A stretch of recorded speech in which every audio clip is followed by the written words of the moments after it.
Sawa, umefanya masturbation kwa wiki moja, wiki mbili, mpaka mwezi. Mwenyewe unajiona kwamba umefanya masturbation kwa muda mchache sana, lakini unashangaa hizo changamoto zimekuwa kubwa na umeathirika kwa namna kubwa sana. Usichokijua kwamba mwanaume unaweza ukawa umefanya masturbation kwa wiki moja tu, lakini ndani ya wiki moja unaweza ukawa umefanya masturbation mara 50, mara 30, mara 20, kwa sababu masturbation ina kawaida moja, sio kama tendo la ndoa. Masturbation ni ile hali ya kujiridhisha wewe mwenyewe, wewe kama wewe kihisia. Kwa hiyo unaweza ukajikuta kwa siku moja umefanya masturbation kwa mara 3, kwa mara 4.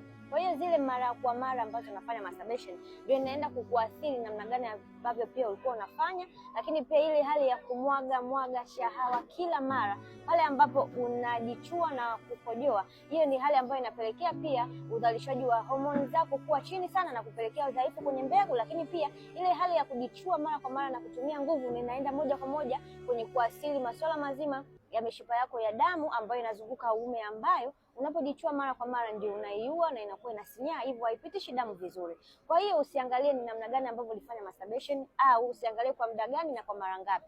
Unachotakiwa kuangalia ni kukubali tu kwamba kweli ulifanya masturbation na sasa hivi madhara ya masturbation tayari unaanza kuyapitia. Cha kufanya ni kutafuta suluhisho, lakini sio kuanza kujilaumu au kwenda kutafuta dawa za shortcut ili uweze kujitibia hiyo changamoto yako. Wasiliana na Amina na Uzazi kwa ajili ya tiba pamoja na ushauri. Changamoto za kufanya masturbation zinatatulika endapo ukipata matibabu ambayo yanajitosheleza na yanaenda kutibu chanzo cha tatizo lako. Unaweza kupona na kurudi kwenye hali yako ya kawaida, ila tu usisahau kuacha masturbation moja kwa moja, kwa sababu haitakuwa na maana kwamba kutumia dawa alafu kaendelea kujichua au utapata matokeo yoyote. Itakuwa tu kama unatwanga maji kwenye kinu.